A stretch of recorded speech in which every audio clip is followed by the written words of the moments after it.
తెలంగాణ రాష్ట్ర ప్రజలకి మరియు ప్రజా వాయిస్ ఛానల్ వ్యూవర్స్ అందరికీ నమస్తే. సో ప్రస్తుతం మనం మేడ్చల్ జిల్లాలోని కుత్బుల్లాపూర్ నియోజకవర్గంలో డుండిగల్ మున్సిపాలిటీ పరిధిలో ఉన్నామండి. సో మనం ప్రస్తుతం చూడొచ్చు ఈనాడు తెలంగాణ రాష్ట్రంలో ఏ విధమైనటువంటి దుర్మార్గాలకు ఎగబడుతున్నారు ఈ అవినీతి అధికారులు అనేది మనం సాక్షాత్తుగా చూడొచ్చు. సో ప్రస్తుతం మనం ఇక్కడ డుండిగల్ మున్సిపాలిటీలో ఉన్నాం. సో ఒకప్పుడు భూదాన్ భూమిగా ఇచ్చినటువంటి భూములను ఇక్కడ అక్రమంగా విల్లాలు నిర్వహిస్తున్నారు. ఒకసారి చూడొచ్చు, ప్రజా వాయిస్ ఛానల్ మీకు చూపిస్తా ఉంది. ఈనాడు తెలంగాణ రాష్ట్రంలో సంభవిస్తున్నటువంటి అనేక ప్రజా సమస్యల పైన మేము ఫోకస్ చేస్తా ఉన్నాము. సో దాడులు కూడా జరుగుతూ ఉన్నాయి, కేసులు పెట్టడం జరుగుతుంది. అయినా కానీ మేము ప్రజల కోసం, ప్రజల ఆస్తులు కాపాడటం కోసం, ప్రజల సమస్యల కోసం మేము నిత్యం కృషి చేస్తా ఉన్నాము. సో మనం చూడొచ్చు, ఇక్కడ ఇల్లీగల్ కన్స్ట్రక్షన్స్ చూస్తా ఉన్నాం. సో ముఖ్యంగా మనం భూదాన్ అంటే ఒకసారి మనం తెలుసుకోవాల్సినటువంటి విశేషం ఏంటంటే, ఈనాడు మనము తెలంగాణ రాష్ట్రంలో అయితేనేమి, భారతదేశ వ్యాప్తంగా అయితేనేమి, ఒకప్పుడు మనం చేస్తున్నటువంటి ఏదైతే నిరుపేదలు ఎన్నో ధర్నా కార్యక్రమాలు నిర్వహించడం జరిగింది. సో ప్రస్తుతం మనం చూడొచ్చు, అలాంటి నిరుపేదల కోసమే ఈ యొక్క భూదాన్ చట్టం అనేది తీసుకురావడం జరిగింది. ఈ యొక్క భూదాన్ ఆస్తులు మనం ముఖ్యంగా చెప్పుకోవాల్సింది ఏంటంటే, యాదాద్రి భువనగిరి జిల్లాలోని భూదాన్ పోచంపల్లిలో మొట్టమొదటగా ఏదైతే ఇది స్టార్ట్ అవ్వడం జరిగింది, వినోబా భావే గారు ముఖ్యంగా కర్త కర్మ క్రియగా మనం చూసుకోవచ్చు. వినోబా భావే గారు ఉన్నటువంటి దేశవ్యాప్తంగా తిరగడం జరిగింది. ఈ యొక్క నిరుపేదలకి ఏదైతే సమస్యలు తెలుసుకోవడం జరిగిందో, సో ఎక్కువ భూములు ఉన్నటువంటి వారిని అడగడంతో ఈ యొక్క నాకు 100 ఎకరాల భూమి ఉంది, నేను ప్రజలకి దానం ఇవ్వాలనుకుంటున్నాను అని చెప్పేస్తే మనం మొట్టమొదటగా మనం చూసుకోవచ్చు తెలంగాణ రాష్ట్రంలో పోచంపల్లి. సో పోచంపల్లిని భూదాన్ పోచంపల్లి అంటారు. సో మొట్టమొదటగా వినోబా భావే గారు అక్కడ స్టార్ట్ చేయడం జరిగింది. సో దానికి ఈనాడు సెంట్రల్లో కూడా మనకి కేంద్ర ప్రభుత్వం కూడా భూదాన్ యాక్ట్ తీసుకురావడం జరిగింది. ఈ యొక్క భూములను ఎవరైతే ఇస్తారో మరలా తిరిగి తీసుకోవడం కానీ, అదే విధంగా వారు అమ్మడం కానీ, ఈ విధమైనటువంటి కార్యకలాపాలు కొనసాగితే వారి మీద చట్టరీత్యా చర్యలు తీసుకోవాలి. సో ఈనాడు దానికి విరుద్ధంగా ఈనాడు మనం భూదాన్ భూముల్లో ఇక్కడ యథేచ్ఛగా కన్స్ట్రక్షన్లు జరగడం జరుగుతుంది. సో దీనిపైన మరి అధికారులకు ఏ విధంగా మరి గమ్మున ఉంటున్నారో తెలియదు, కానీ ఖచ్చితంగా ఈ అధికారులు సర్వే నిర్వహించాలి. ఉన్నటువంటి ఈ 145 సర్వే నెంబర్లో మనం చూసుకోవచ్చు, ఈనాడు విల్లా కన్స్ట్రక్షన్స్ జరుగుతూ ఉన్నాయి. సో ఈ ఇంత కళ్ళకు కనిపించేటట్టు విల్లా కన్స్ట్రక్షన్స్ జరిగినా కానీ నిమ్మకు నీరెత్తనట్టుగా ఈనాడు అధికారులు వ్యవహరించడం ప్రశ్నార్థకరంగా మారుతా ఉంది. సో ప్రజలారా ఆలోచించుకోవాలి, తెలంగాణ రాష్ట్రంలో ప్రజాపాలన కొనసాగుతుంది అంటున్నారు, కానీ ఈనాడు ప్రజాపాలన కొనసాగుతుందా, ఉన్నటువంటి అధికారుల దౌర్జన్యం కొనసాగుతుంది అని చెప్పేసి కూడా మనం ఆలోచించుకోవచ్చు. సో ఏ విధంగా ఒక నిరుపేదవాడు ఒక ప్రభుత్వ భూమిని కబ్జా చేసి కన్స్ట్రక్షన్స్ చేస్తే మాత్రం మనం చూసుకోవచ్చు ఏ విధమైనటువంటి కేసులకు గురి చేస్తారో. కానీ ఈనాడు అధికారుల బలమా, రాజకీయ అండదండలతో మరి ఇక్కడ జరుగుతున్నటువంటి కార్యకలాపాలు మనం చూసుకోవచ్చు. సో ఖచ్చితంగా ఉన్నటువంటి అధికారుల పైన చర్యలు తీసుకోవాలి. ఉన్నటువంటి 145 సర్వే నెంబర్లో గల 7 ఎకరాల 10 గుంటల జాగాని ఎక్కడ ఉంది, అసలు ఇక్కడ ఉన్నటువంటి 7 ఎకరాల 10 గుంటల జాగా ఏమైందో ఒకసారి చూసుకోవాలి. సో దీంట్లో మనకు ఎన్నో డౌట్స్ మనకి లేవనెత్తనటువంటి పరిస్థితి ఏర్పడుతుంది. ఎందుకంటే నిరుపేద ప్రజలకు ఉన్నటువంటి భూదాన్ ఆస్తులు ఈనాడు అక్రమంగా ఎవరు కబ్జా చేసినారు, పర్మిషన్స్ ఎట్లా వస్తున్నాయి, సో ఇట్లా విల్లాల కన్స్ట్రక్షన్స్ ఏ విధంగా జరిగినాయి, గత 20 ఏళ్ల కిందట మరి దీన్ని ఆపేసినటువంటి ప్రభుత్వం మరలా ఇప్పుడు ఏ విధంగా కన్స్ట్రక్ట్ స్టార్ట్ చేసింది, పర్మిషన్స్ ఎలా రావడం జరుగుతుంది, ఏ రాజకీయ నాయకుడి అండదండలతో మరి ఈ అక్రమాలకు కొనసాగుతున్నారో మనం చూసుకోవాలి. సో ఖచ్చితంగా మనం చూసుకోవచ్చు, ఈనాడు ఈ డుండిగల్ మున్సిపల్ రెవెన్యూ పరిధిలో ప్రభుత్వ భూమి కబ్జాలు, అంతులేని అక్రమ నిర్మాణాలు కొనసాగుతున్నాయి అనడంలో అతిశయోక్తి లేదు. పేపర్ ప్రకారంగా మేము అన్ని సాక్ష్యాధారాలతోని ప్రజలారా మేము ముందు పెడతాము. ఒకసారి స్థానికంగా ఉన్నటువంటి ఎంఆర్ఓ గారు కూడా కాల్ చేసే ప్రయత్నం చేద్దాం. సో వారు ఏ విధంగా స్పందిస్తారో ఒకసారి చూద్దాం.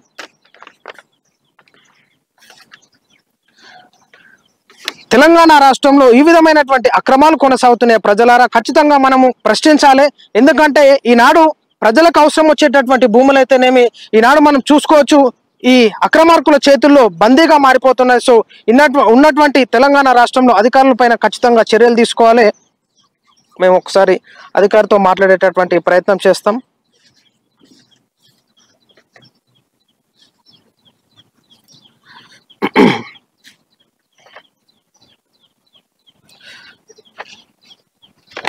ఎంఆర్ఓ గారితో మాట్లాడే ప్రయత్నం చేద్దాం. సో వారి రెస్పాన్స్ ఏ విధంగా ఉంటుందో ఒకసారి చూద్దాం.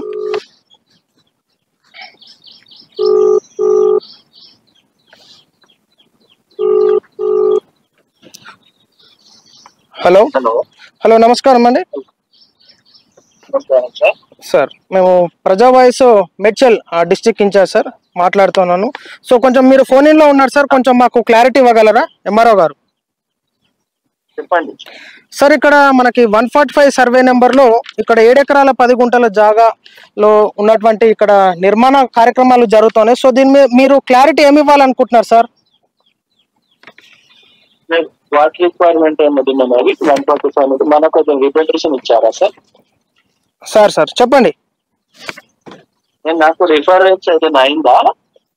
సో దీంట్లో రికార్డ్స్ ప్రకారము భూదాన్ భూమి, సో ఏ విధమైనటువంటి కన్స్ట్రక్షన్స్, సో 7 ఎకరాల 10 గుంటలు ఉంది. సో ఇక్కడ సైట్ లో మాత్రము మనకు అంత ల్యాండ్ కనిపించట్లేదు. సో దీని మీద మీరు క్లారిటీ ఏమి ఇవ్వాలనుకుంటున్నారు, ఒకసారి మాకు వివరణ ఇస్తారని చెప్పేసి కాల్ చేసినాం సార్. సో ఇక్కడ కన్స్ట్రక్షన్స్ జరుగుతున్నాయి, 20 years బ్యాక్ దీన్ని ఆపడం జరిగింది. సో మరలా ఫ్రెష్ గా ఏ విధంగా పర్మిషన్స్ వచ్చినాయని చెప్పేసి మేము కాల్ చేసినాం సార్. సో మీ క్లారిటీ ఏమి ఇవ్వాలనుకుంటున్నారు? మీరు ఎక్కడి నుంచి మాట్లాడుతున్నారు? మేము ప్రజా వాయిస్ ఛానల్ సార్, మేము మేడ్చల్ ఇన్ఛార్జ్ గా మాట్లాడుతున్నాం. సో దీని మీద మాకు పబ్లిక్ కాల్ చేయడం జరిగింది. సో ఈ విధమైనటువంటి కొంచెం అక్రమ నిర్మాణాలు జరుగుతున్నాయని చెప్పేసి. సో దీని మీద మీ క్లారిటీ ఏంటండి? సార్, మీరు ఏ రిఫరెన్స్ తో మాట్లాడుతున్నారు? మాకు రిఫరెన్స్ అయిందా, మాట్లాడిందా? మీరు యూట్యూబ్ ఛానల్ మీరు ఏది? మేము అడుగుతున్నాం సార్, అంటే మమ్మల్ని ఆర్టీఐ అడుగుతున్నాం కదా. అవునండి, అంటే మమ్మల్ని ఆర్టీఐ పెట్టుకోమంటారా? డీటెయిల్స్ మా దగ్గర ప్రూఫ్స్ ఉన్నాయి. సో ఆర్టీఐ ప్రకారం వెళ్ళమంటారా? చెప్పండి. ఏమని ఉంది? మేము ఏమంటున్నాం సార్, 7 ఎకరాల 10 గుంటల ల్యాండ్ ఉంది. మీరు ఎక్కడి నుంచి మాట్లాడుతున్నారు? సో మీరు ఆన్ రికార్డ్ లో ఫోన్ ఇన్ లో ఉన్నారు సార్. సో మీ క్లారిటీ ఏంటని మేము కనుక్కోవడానికి కాల్ చేసినాము. మీరు ఎక్కడ నుంచి? అథారిటీ ఏంటమ్మా? మేము మీడియా నుంచి కాల్ చేస్తున్నాం సార్. మీడియా నుంచి ఒక 4th estate కి మాకు sir as a 4th estate we also have the responsibility to save the public properties and government properties. So that's why I'm calling you sir. Please ఒకసారి ఉంటే మీరు మీ difference ఇచ్చేసి మాట్లాడండి. ఒకసారి రండి, మేము యాక్చువల్లీ మీటింగ్ లో ఉన్నాను. ఓకే, నేను మీటింగ్ లో ఉన్నా, మాట్లాడు. ఓకే సార్, అంటే మీరు క్లారిటీ ఇవ్వగలరా అని. సో చూస్తున్నారా అండి, అసలు మీ రిఫరెన్స్ ఏంది? మా దగ్గర అన్ని ప్రూఫ్ తో సహా మేము ఉన్నాము. 20 సంవత్సరాల కింద జరిగినటువంటి ఈ యొక్క కన్స్ట్రక్షన్స్ ఆపేయడం జరిగింది. సో ఎంఆర్ఓ గారిని అడగడం జరుగుతుంది, ఏ విధంగా పర్మిషన్ స్టార్ట్ అయినాయి అంటే మీ రిఫరెన్స్ ఏంటి, మీరు ఎవరు ఎక్కడి నుంచి కాల్ చేస్తున్నారంటే as a 4th estate we are the reporters, we have the right to save the public properties. So phone cut చేయడం జరిగింది. ఎంఆర్ఓ గారు ఏమంటారు అంటే రండి, ఆఫీస్కి రండి, మాట్లాడదామంటారు. సో ఈ విధంగా ప్రజలారా చూడండి, ఈనాడు ఏ విధమైనటువంటి కార్యకలాపాలు కొనసాగుతున్నాయి. ఈనాడు ప్రజాపాలనలో అక్రమ నిర్మాణాలు, అక్రమమైనటువంటి దారిలో ఈనాడు మనం చూస్తున్నాం కన్స్ట్రక్షన్స్ జరుగుతున్నాయి. సో ఖచ్చితంగా మేము బాధ్యత తీసుకోవడం జరుగుతుంది. తెలంగాణ రాష్ట్రంలో ఈ విధమైనటువంటి ఇల్లీగల్ కన్స్ట్రక్షన్స్, ఇల్లీగల్ యాక్టివిటీస్ మీద Eenadu reporters, journalist, print and electronic media వారు ఏ విధంగా కార్యకలాపాలు చేసుకుంటూ పబ్లిక్ కి, ప్రజలు చేసేటటువంటి కార్యక్రమాలు, నాయకులు చేసేటటువంటి కార్యక్రమాలు, అవినీతి కార్యక్రమాలు నిత్యం మేము మా ప్రజా వాయిస్ తరఫున పోరాడుతున్నాం. సో ఖచ్చితంగా దీంట్లో న్యాయం జరిగే వరకు మేము పోరాడతాం. సో అదే విధంగా మేము ఇంకో అధికారికి కూడా, ఆర్టీఐ కూడా కాల్ చేసేటటువంటి ప్రయత్నం చేస్తాం. ఒకసారి మనం చూద్దాం ఏ విధమైనటువంటి రెస్పాన్స్ వాళ్ళది ఉంటుందో. సో కట్ చేయడం జరిగింది. ప్రస్తుతం అయితే ఉన్నటువంటి ఎంఆర్ఓ గారు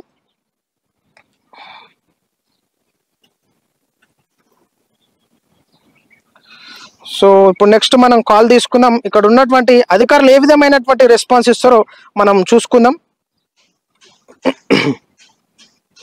సో ఖచ్చితంగా యాజ్ ఎ 4th estate మాకు రైట్ ఉంటుంది. మీరు ఏ రైట్ తోని మాట్లాడుతున్నారని చెప్పేసి ఎంఆర్ఓ గారు అంటున్నారంటే అర్థం చేసుకోవాలి. ఒకసారి మున్సిపల్ కమిషనర్ గారితో కూడా మాట్లాడే ప్రయత్నం చేద్దాం.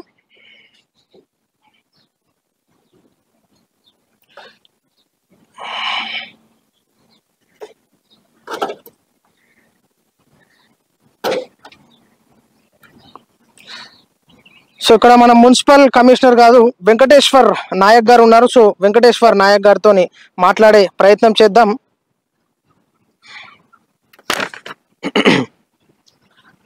సో 20 సంవత్సరాల కింద ఈ యొక్క భవనాలను నిలిపివేయడం జరిగింది. సో మరలా ఏ విధంగా ఇక్కడ కన్స్ట్రక్షన్ స్టార్ట్ అయినాయో అర్థం కానటువంటి పరిస్థితి. ఏ అధికారి ఈనాడు చట్టాలకి ఎవరు చుట్టం కాదు, కానీ ఈనాడు చట్టాలను కింద మీద చేస్తూ, చట్టాలని వాళ్ళ చేతిలోకి తీసుకుంటూ మరి ఈనాడు ఈ విధమైనటువంటి దందా, ఇల్లీగల్ కన్స్ట్రక్షన్స్ జరుగుతున్నాయి. ఖచ్చితంగా ప్రజా వాయిస్ తరఫున మేము కోట్లాడడం, అవసరమైతే మేము కోర్టుకు కూడా వెళ్ళి ఈ యొక్క భూదాన్ భూములను కాపాడేటటువంటి బాధ్యత మేము తీసుకుంటాము. సో మున్సిపల్ కమిషనర్ గారు ఫోన్ లిఫ్ట్ చేయడం లేదు. ఒకసారి మనం చూసుకోవచ్చు, రింగ్ అవుతా ఉంది. సో వీళ్ళకి వెంటనే మెసేజ్లు వెళ్ళిపోవడం జరుగుతూ ఉంటుంది. ఎందుకంటే ఇక్కడ సైట్లోకి పలానా రిపోర్టర్స్ జర్నలిస్ట్ వచ్చారనగానే కథం ఫోన్లు మొత్తం ఆఫ్లు పెట్టుకోవడం కానీ, లిఫ్ట్ చేయకపోవడం కానీ, ఈ విధమైనటువంటి ఒక ప్రజాక్షేత్రంలో ఉంటూ ఒక మున్సిపల్ కమిషనర్గా ఉన్నటువంటి వారు కూడా ఈనాడు ప్రజలకు సమాధానం చెప్పలేనటువంటి సందర్భాన్ని మనం ఇక్కడ చూసుకోవచ్చు. సో ఖచ్చితంగా ఏదైతే ఈ భూదాన్ కింద ఉన్నటువంటి భూములను వద్దనుకుంటే మాత్రం ఖచ్చితంగా భూదాన్ కమిషన్ అనేది ఒకటి కమిటీ ఏర్పాటు చేయడం జరిగింది. కాబట్టి ఖచ్చితంగా వాళ్ళని కూడా మేము సంప్రదించడం జరుగుతుంది. ఈనాడు ఈ భూదాన్ ఆస్తులు కాపాడడానికి మేము సిద్ధంగా ఉన్నామని చెప్పేసి తెలియజేస్తాను. అవసరమైతే మేము కోర్టు మెట్లు ఎక్కడానికి కూడా మేము సిద్ధం ఉన్నామని చెప్పేసి తెలియజేస్తాను. సో మున్సిపల్ కమిషనర్ గారు ఫోన్ లిఫ్ట్ చేయడం జరుగుతలేదు. సో మన దగ్గర ఇంకో అధికారి మనకు ఆర్డీఐ గాని ఉన్నారు. సో ఖచ్చితంగా మనం మాట్లాడే ప్రయత్నం చేద్దాం.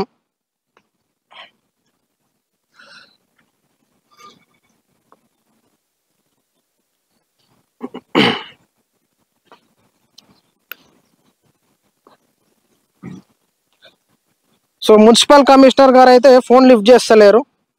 సో మనం మల్కాజ్గిరి ఆర్డీఓ శ్యామ్ ప్రకాష్ గారు ఉన్నారు. శ్యామ్ ప్రకాష్ గారికి కూడా కాల్ చేసేటటువంటి ప్రయత్నం చేద్దాం.